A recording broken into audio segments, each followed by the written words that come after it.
श्री गणेशाय नमः। श्री सरस्वती माते नमः। श्रीमद्भागवत महापुराण की जय जय जय। श्री राधे श्याम।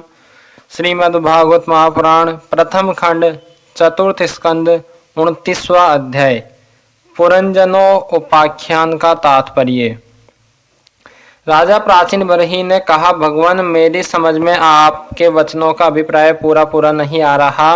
विवेकी पुरुष ही इनका तात्पर्य समझ सकते हैं, हम कर्म मोहित जीव नहीं। श्री नारद जी ने कहा, राजन, पुरंजन नगर का निर्माता जीव है जो आपके लिए 1, 2, 3, 4 अथवा बहुत पैरों वाला या बिना पैरों का शरीर रूप पूर्व तैयार कर लेता है। उस जीव का सखा जो अविज्ञात नाम से कहा गया है वह ईश्वर है, क्योंकि किसी भी प्रकार के नाम गुण अथवा कर्मों से जीवों को उसका पता नहीं चलता। जीव ने सब सुख दुख रूप सभी प्राकृत विषयों को भोगने की इच्छा की, तब उसने दूसरे शरीर की अपेक्षा 9 द्वार, 2 हाथ और 2 पैरों वाला मानव देह ही पसंद किया। बुद्धि अथवा विद्या को ही तुम पुरंजनी नाम की स्त्री जानो, इसी के कारण देह और इंद्रिया आदि में मेरेपन का भाव उत्पन्न होता है और पुरुष इसी का आश्रय लेकर शरीर में इंद्रियों द्वारा विषयों को भोगता है। 10 इंद्रियां ही उसके मित्र है, जिनसे कि सब प्रकार के ज्ञान और कर्म होते हैं। इंद्रियों की वृत्तियां ही उसकी सखियां है और प्राण, अपान, व्यान, उदान समान रूप 5 वृत्तियों वाला प्राण वायु ही नगर की रक्षा करने वाला 5 फन का सर्प है। दोनों प्रकार की इंद्रियों के नायक मन को ही 11वां महाबली योद्धा जानना चाहिए। शब्द आदि 5 विषय ही पांचाल देश है, जिसके बीच में वह 9 द्वार वाला नगर बसा हुआ है। उस नगर में जो एक एक स्थान पर 2-2 द्वार बताए गए थे, वे 2 नेत्र गोलोक, 2 नासा छिद्र और 2 कर्ण छिद्र हैं। इनके साथ मुख, लिंग और गुदा, ये 3 और मिलाकर कुल 9 द्वार है। इन्हीं में होकर वह जीव इंद्रियों के साथ बाह्य विषयों में जाता है। इसमें 2 नेत्र गोलोक, 2 नासा छिद्र और 1 मुख, ये 5 पूर्वक द्वार है। दाहिने कान की दक्षिण का और बाएं कान को उत्तर का द्वार समझना चाहिए। गुदा और लिंग, ये नीचे के 2 छिद्र पश्चिम के द्वार है। खगोता और आविर्मुखी नाम के जो 2 द्वार एक स्थान पर बतलाए थे, वे नेत्र गोलोक है तथा रूप विभ्राजित नाम का देश ही, जिसका इन द्वारों से जीव चक्षु इंद्रियों की सहायता से अनुभव करता है। चक्षु इंद्रियों को ही पहले धूमानु नाम का सखा कहा गया है। दोनों नासा छिद्र ही नलिनी और नालिनी नाम के द्वार है और नासिका का विषय गंध ही सौरभ देश है तथा घ्राणेन्द्रिय अवधूत नाम का मित्र है। मुख्य नाम का द्वार है, उसमें रहने वाला वागिंद्रिय विपण है और रसेंद्रिय रसविद रसज्ञ नाम का मित्र है। वाणी का व्यापार आपन है और तरह तरह का अन्न बहुधन है तथा दाहिना कान पितृहु और बायां कान देवहु कहा गया है। कर्म कांड रूप प्रवृत्ति मार्ग का शास्त्र और उपासना कांड रूप निवृत्ति मार्ग शास्त्र ही क्रमशः दक्षिण और उत्तर पांचाल देश है। इन्हें श्रवणेन्द्रिय रूप श्रुतधर की सहायता से सुनकर जीव क्रमशः पितृयान और देवयान मार्ग में जाता है। लिंग ही आसुरी नाम का पश्चिमी द्वार है। स्त्री प्रसंग ग्रामक नाम का देश है और लिंग में रहने वाला उपस्थेंद्रिय दुर्मुद नामक का मित्र है। गुदा निरत्य नाम का पश्चिम द्वार है। नरक वेशस नाम का देश है और गुदा में स्थित पायु इंद्रिय लुब्धक नाम का मित्र है। इनके सिवा 2 पुरुष अंधे बताए गए हैं, उनका रहस्य भी सुनो। वे हाथ और पांव हैं, इन्हीं की सहायता से जीव क्रमशः सब काम करता और जहां तहां जाता है। हृदय अंतःपुर है, उसमें रहने वाला मन ही विसूचीन नाम का प्रधान सेवक है। जीव उस मन के सत्वादि गुणों के कारण ही प्रसन्नता, हर्ष रूप विकार अथवा मोह को प्राप्त होता है। बुद्धि राज महिषी पुरंजनी जिस जिस प्रकार स्वप्न अवस्था में विकार को प्राप्त होती है और जागृत अवस्था में इंद्रिया आदि को विकृत करती है, उसके गुणों से लिप्त होकर आत्मा जीव भी उसी उसी रूप में उसकी वृत्तियों का अनुकरण करने को बाध्य होता है। यद्यपि वस्तुतः वह उनका निर्विकार साक्षी मात्र ही है। शरीर ही रथ है, उसमें ज्ञानेंद्रिय रूप 5 घोड़े जुते हुए हैं। देखने में संवत्सर रूप काल के समान ही उसका अप्रतिहित वेग है। वास्तव में वह गतिहीन है। पुण्य और पाप ये 2 प्रकार के कर्म ही उसके पहिए हैं। 3 गुण ध्वजा है, 5 प्राण डोरिया है, मन बागडोर है, बुद्धि सारथी है, हृदय बैठने का स्थान है, सुख दुखादि द्वंद्व जुए हैं, इंद्रियों के 5 विषय उसमें रखे हुए आयुध है और त्वचा आदि 7 धातुएं उसके आवरण है। 5 कर्मेंद्रिया उसकी 5 प्रकार की गति है। इस रथ पर चढ़कर रथी रूप यह जीव मृग तृष्णा के समान मिथ्या विषयों की ओर दौड़ता है। 11 इंद्रिया उसकी सेना है तथा 5 ज्ञानेंद्रियों के द्वारा उन इंद्रियों के विषयों को अन्याय पूर्वक ग्रहण करना ही उसका शिकार खेलना है। जिसके द्वारा काल का ज्ञान होता है वह संवत्सर ही चंडवेक नामक गंधर्व राज है। उसके अधीन जो 360 गंधर्व बताए गए थे वे दिन है और 360 गंधर्विया रात्रि है। ये बारी बारी से चक्कर लगाते हुए मनुष्य की आयु को हरते रहते हैं। वृद्धावस्था ही साक्षात काल कन्या है, उसे कोई भी पुरुष पसंद नहीं करता। तब मृत्यु रूप यवन राज ने लोक का संहार करने के लिए उसे बहिन मानकर स्वीकार कर लिया। आदि मानसिक क्लेश और व्याधि रोग आदि शारीरिक कष्ट ही उस यवन राज के पैदल चलने वाले सैनिक है तथा प्राणियों को पीड़ा पहुंचाकर शीघ्र ही मृत्यु के मुख में ले जाने वाला शीत और उष्ण 2 प्रकार का ज्वर ही प्रज्वार नामक का उसका भाई है। इस प्रकार यह देह अभिमानी जीव अज्ञान से आच्छादित होकर अनेक प्रकार के आदि भौतिक आध्यात्मिक और आदि दैविक कष्ट भोगता हुआ 100 वर्ष तक मनुष्य शरीर में पड़ा रहता है। वस्तुतः तो वह निर्गुण है, किंतु प्राण इंद्रिय और मन के धर्मों को अपने में आरोपित कर मेरेपन के अभिमान से बंधकर शुद्र विषयों का चिंतन करता हुआ तरह तरह के कर्म करता रहता है। यह यद्यपि स्वयं प्रकाश है तथापि जब तक सबके परम गुरु आत्मा स्वरूप श्री भगवान के स्वरूप को नहीं जानता तब तक प्रकृति के गुणों में ही बंधा रहता है। उन गुणों का अभिमानी होने से वह विवश होकर सात्विक राजस और तामस कर्म करता है तथा उन कर्मों के अनुसार भिन्न भिन्न योनियों में जन्म लेता है। वह कभी तो सात्विक कर्मों के द्वारा प्रकाश बहुल स्वर्ग आदि लोक प्राप्त करता है, कभी राजसी कर्म के द्वारा दुखमय रजोगुणी लोक में जाता है जहां उसे तरह तरह के कामों का क्लेश उठाना पड़ता है, और कभी तमोगुणी कर्मों के द्वारा शोक बहुल तमोमयी योनियों में जन्म लेता है। इस प्रकार अपने कर्म और गुणों के अनुसार देव योनि, मनुष्य योनि अथवा पशु पक्षी योनि में जन्म लेकर वह अज्ञानानंद जीव कभी पुरुष कभी स्त्री और कभी नपुंसक होता है।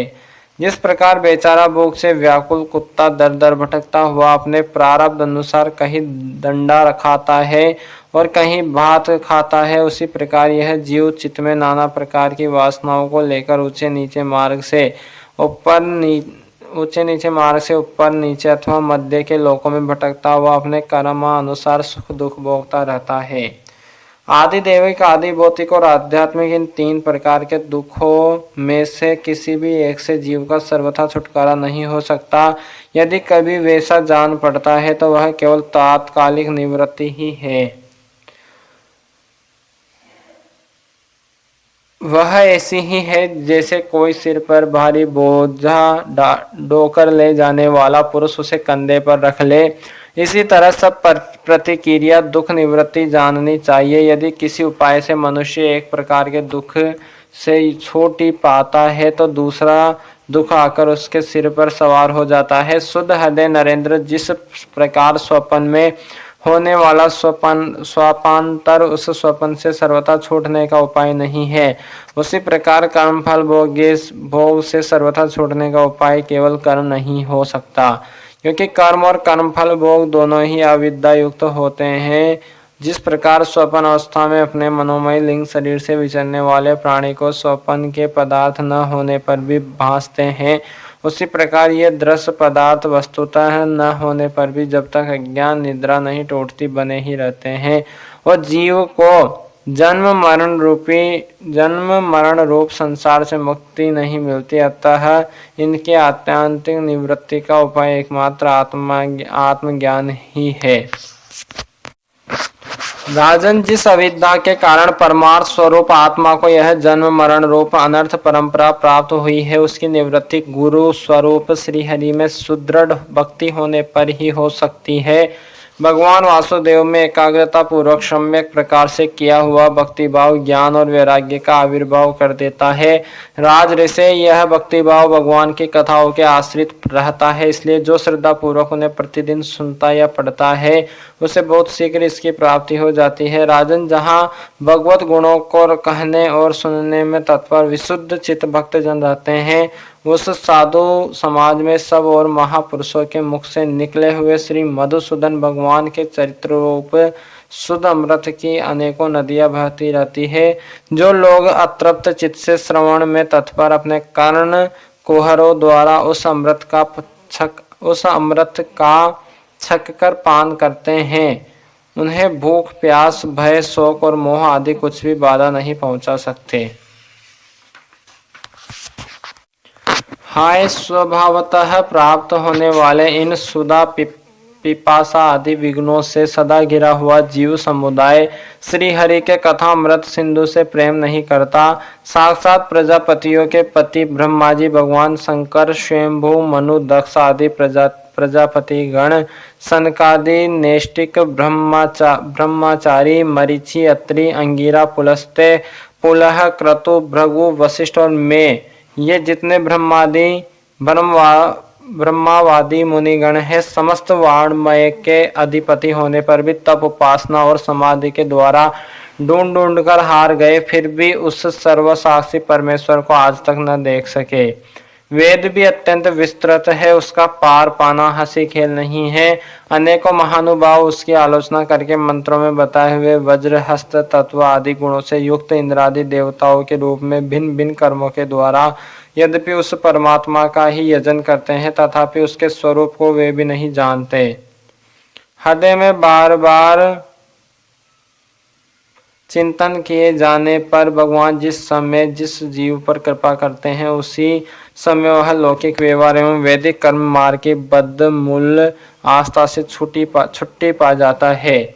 ब्रहिस्मन, तुम इन कर्मों में परमार्थ बुद्धि मत करो, ये सुनने में ही प्रिय जान पड़ते हैं, परमार्थ का तो स्पर्श भी नहीं करते। ये जो परमार्थवत दीख पड़ते हैं, इसमें केवल अज्ञान ही कारण है। जो मलिन मते कर्मवादी लोग वेद को कर्म परक बताते हैं, वे वास्तव में उसका मर्म नहीं जानते। इसका कारण यही है कि वे अपने स्वरूप भूत लोक आत्म तत्व को नहीं जानते, जहाँ साक्षात से जनार्दन भगवान विराजमान है। पूर्व की ओर अग्रभाग वाले कुशाओं से संपूर्ण भूमंडल को आच्छादित करके अनेकों पशुओं का वध करने से तुम बड़े कर्माभिमानी और उद्धत हो गए हो, किंतु वास्तव में तुम्हें कर्म या उपासना किसी के भी रहस्य का पता नहीं है। वास्तव में कर्म तो वही है जिससे श्री हरि को प्रसन्न किया जा सके, और विद्या भी वही है जिससे भगवान में चित्त लगे। श्री हरि संपूर्ण देहधारियों के आत्मा नियामक और स्वतंत्र कारण है, अतः उनके चरण तल ही मनुष्य के एकमात्र आश्रय हैं और उन्हीं से संसार में सबका कल्याण हो सकता है। जिससे किसी को अणु मात्र भी भय नहीं होता, वही उसका प्रियतम आत्मा है। ऐसा जो पुरुष जानता है वह ज्ञानी है, और जो ज्ञानी है वही गुरु एवं साक्षात श्री हरि है।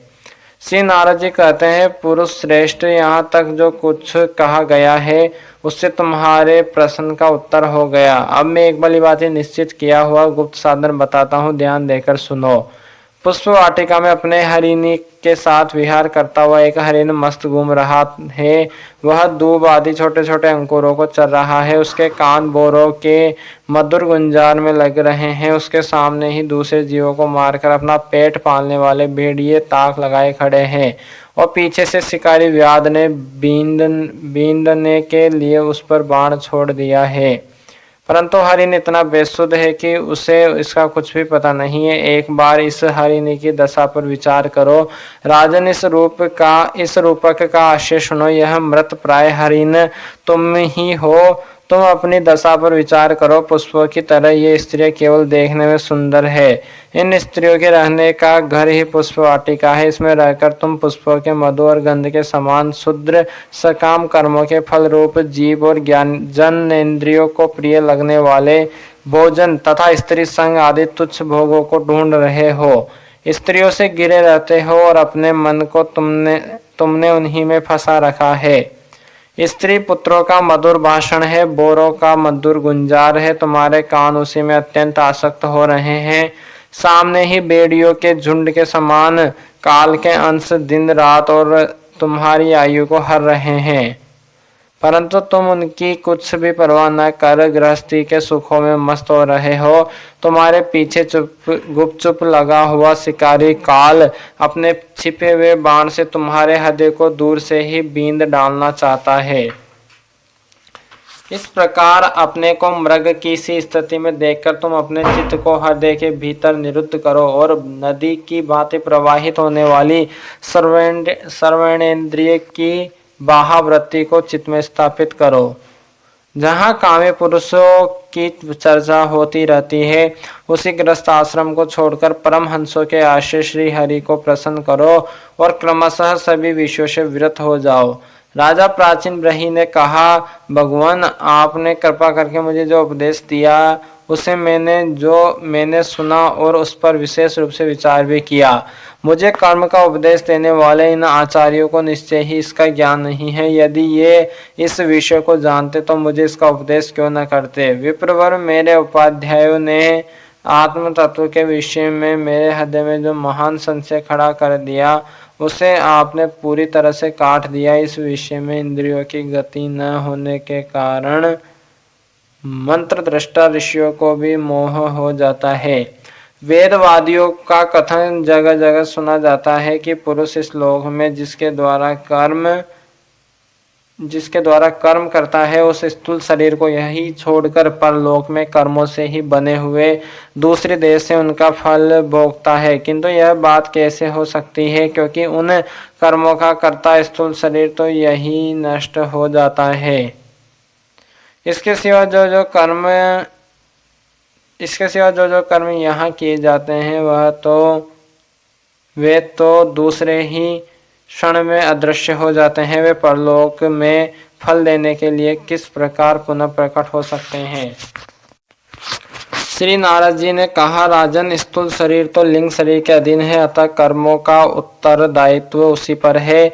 जिस मनः प्रधान लिंग शरीर की सहायता से मनुष्य कर्म करता है वह तो मरने के बाद भी उसके साथ रहता ही है, अतः वह परलोक में अपरोक्ष रूप से स्वयं उसी के द्वारा उनका फल भोगता है।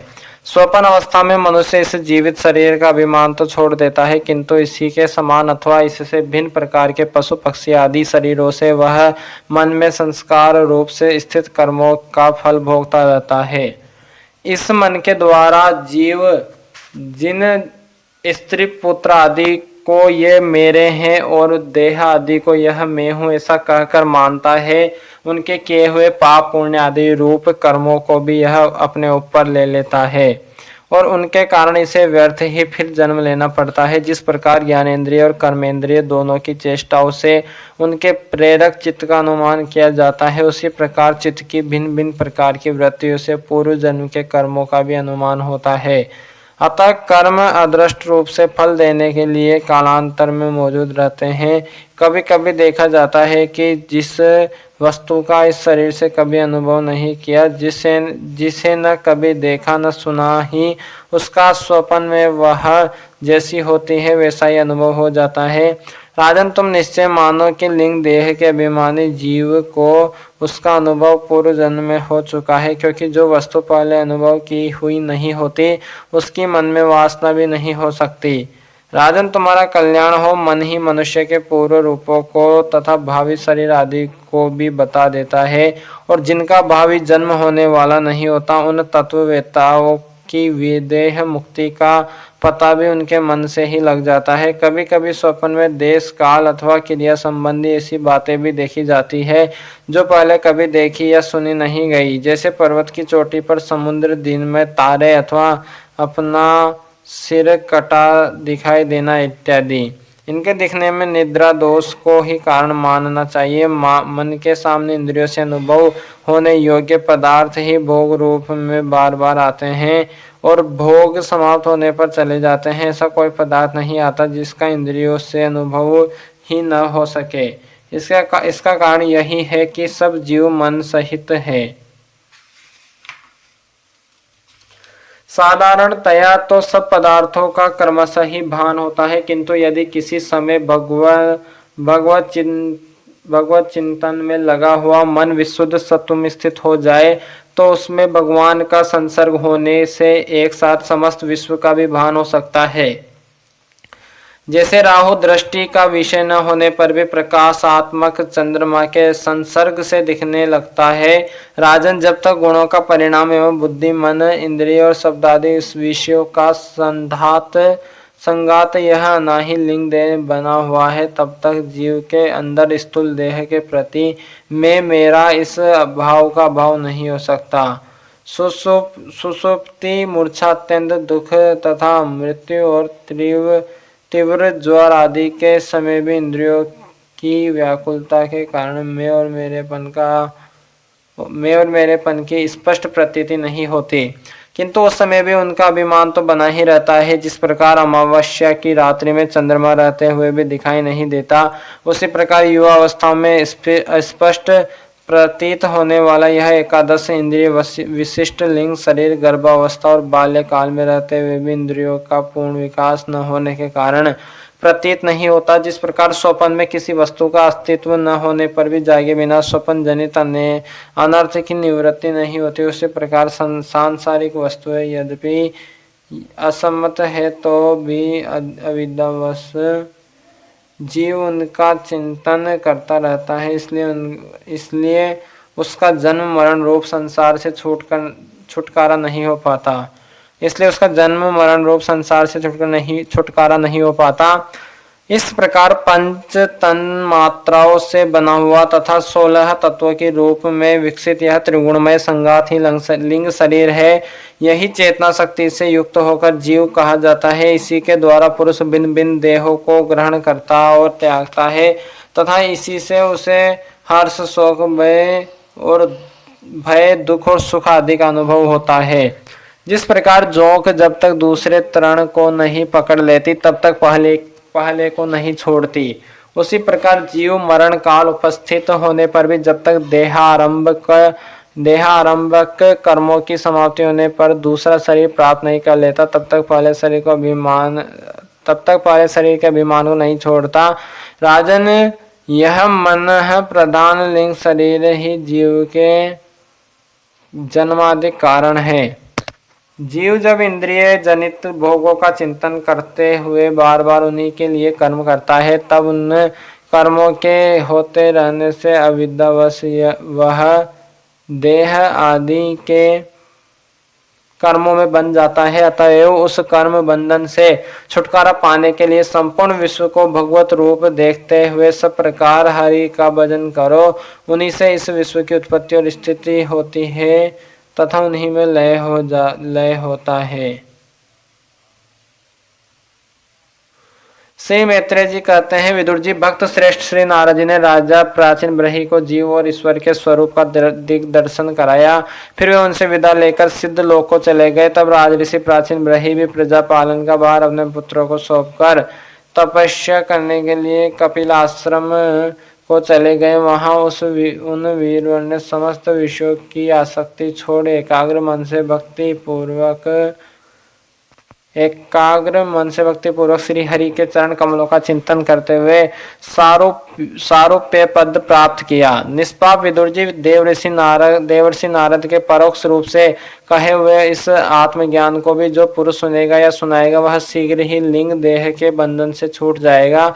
देवर्षि नारद के मुख से निकला हुआ यह आत्मज्ञान भगवान मुकुंद के यश से संबंध होने के कारण त्रिलोकी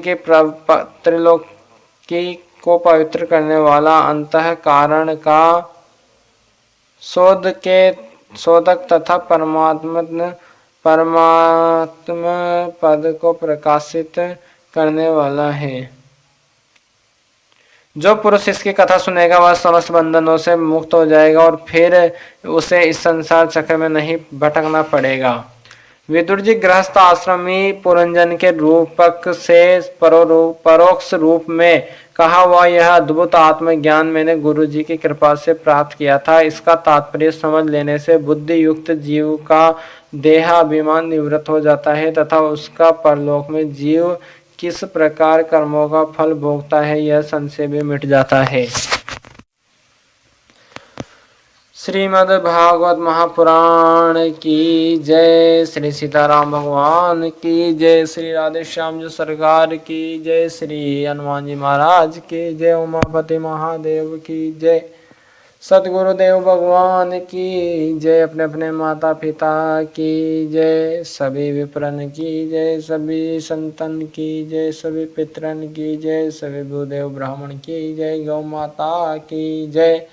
श्रीमद् भागवत महापुराण की जय। श्री नारद जी महाराज की जय। श्री मैत्रेय जी महाराज की जय। श्री विदुर जी महाराज की जय। श्री सनकादि मुनियों की जय। श्री सौनक जी महाराज की जय। श्री सूत जी महाराज की जय। श्री नारायण भगवान की जय। श्री विराट पुरुष भगवान की जय। गौ माता की जय। जय जय श्री राधे।